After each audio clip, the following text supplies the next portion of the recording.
चंपारण वासियों को मेरा प्रणाम है। आपन माटी आपन पार्टी वर्षों से आप सभी के बीच चंपारण की लड़ाई को लड़ता आया है और हमेशा से प्रमुखता से लड़ता रहा है। चंपारण औद्योगिक विकास प्राधिकरण और चीनी मिल की मांग को लेकर 3 अन्य प्रमुख मांगे भी थी हमारी, जो हम लोगों ने नरेंद्र दामोदर दास मोदी के सामने काला झंडा दिखाकर रखा था और नीतीश कुमार जी ने चंपारण की धरती पे आके उस पे मोहर लगाई थी। आप सभी को पता है कि ये मांगे बहुत ही जरूरी है चंपारण के लिए, क्योंकि जब हमारे चंपारण में रोजगार आएगा तो हमारा चंपारण सबल बनेगा, हमारा चंपारण मजबूत बनेगा, हमारे युवाओं को रोजगार मिलेगा।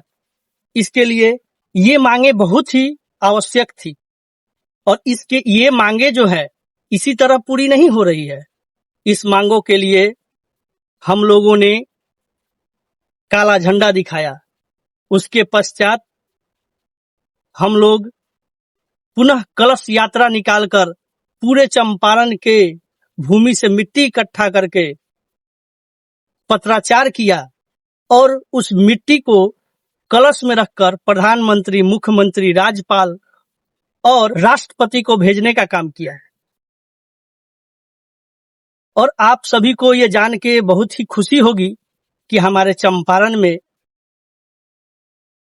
पकड़ी दयाल क्षेत्र में गणेश प्राइवेट लिमिटेड नाम से एक नया चीनी मिल पुनः स्थापित की जा रही है।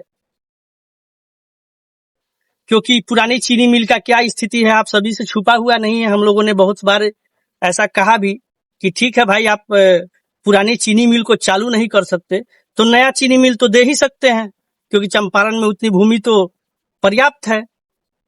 तो उसको देखते हुए नया चीनी मिल आप सभी को मिल रहा है, उसके लिए आपको ढेरों शुभकामनाएं और बधाई। ये हमारी जीत नहीं है, ये पूरे चंपारण की जीत है और इस जीत के लिए हम लोगों को बहुत कीमत चुकानी पड़ी थी।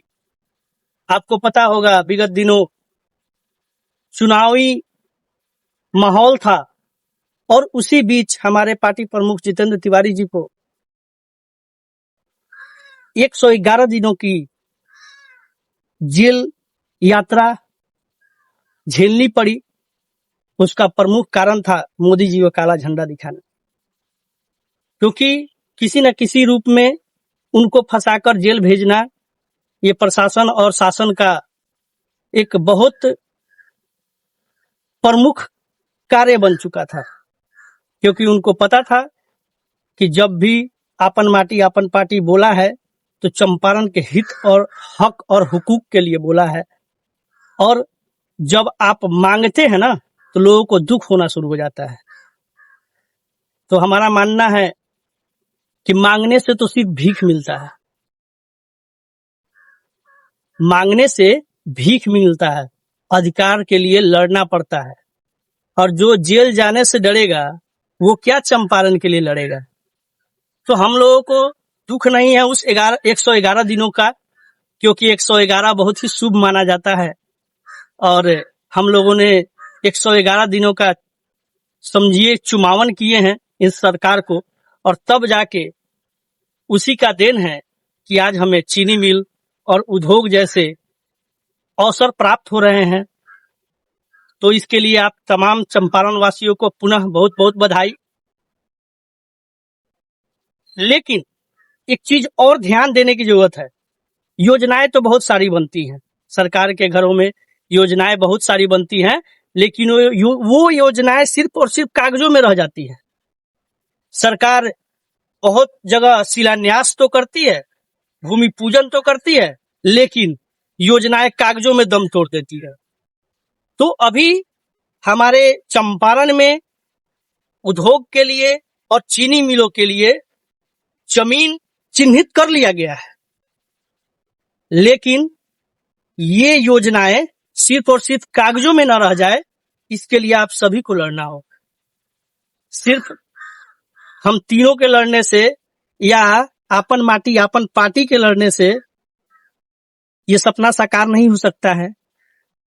हमारा जन्म हुआ है इस मातृभूमि पे, इस चंपारण में, अपने चंपारण को मां मानते हुए चंपारण के अधिकार के लिए हम लोगों ने जहां तक हो पाया वहां तक लड़ाई लड़ी। अब आपके साथ की जरूरत है। अगर आप साथ देते हैं तो वो दिन दूर नहीं जब चंपारण में कोई भी भ्रष्टाचारी गद्दार आकर झूठ बोलकर नहीं जाएगा, कोई झूठा वादा नहीं करेगा। अगर झूठा वादा करेगा तो उसको कभी भी अपन माटी अपन पार्टी बकसने का काम नहीं करेगी। तो ये मजबूती जो है इस माटी का है, ये ताकत जो है इस माटी का है। हमने तो अपना कर्तव्य निभाया, लेकिन इस माटी का ये देन है कि आज उस मांग को सरकार मानने के लिए मजबूर हो गई। आप सोच सकते हैं कि 3 व्यक्ति अगर इतना कुछ कर सकता है तो आप पूरे चंपारण वासी क्या क्या कर सकते हैं। तो आइए और हमारा हाथ मजबूत कीजिए और चंपारण को प्रगतिशील चंपारण, रोते चंपारण को हंसता चंपारण बनाने में हमारा सहयोग करिए, क्योंकि चंपारण वो भूमि है जहां से देश को आजादी मिली और फिर भी आज हमारा चंपारण रोता बिलखता चंपारण है। तो हमारा एक ही चीज मानना है कि हेलीकॉप्टर छाप पार्टियां आएंगी, पार्टियां बनेंगी, पार्टियां बिगड़ेंगी, लेकिन हमारा चंपारण रहना चाहिए, हमारा देश रहना चाहिए, हमारा बिहार रहना चाहिए। किसी पार्टी का समर्थन करने से, किसी पार्टी का झंडा ढोने से चंपारण को कभी भी अधिकार नहीं मिल सकता है।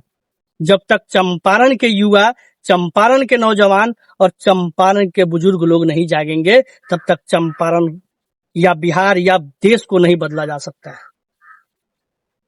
तो आइए हम सभी मिलकर चंपारण की इस भूमि का कसम खाते हैं कि कभी भी कोई विधायक, सांसद, एमपी यहाँ आकर झूठा वादा नहीं करेगा। अगर करेगा तो उसका विरोध करने का काम यहाँ की युवा, यहाँ के नौजवान, यहाँ के बुजुर्ग करेंगे। बहुत बहुत धन्यवाद। मैं आपका अपना भाई, छोटा भाई विक्रांत सिंह राठौर, आपन युवा संघ राष्ट्रीय अध्यक्ष सह पूर्व और भावी प्रत्याशी जिला परिषद क्षेत्र संख्या 47 घोड़ासहन।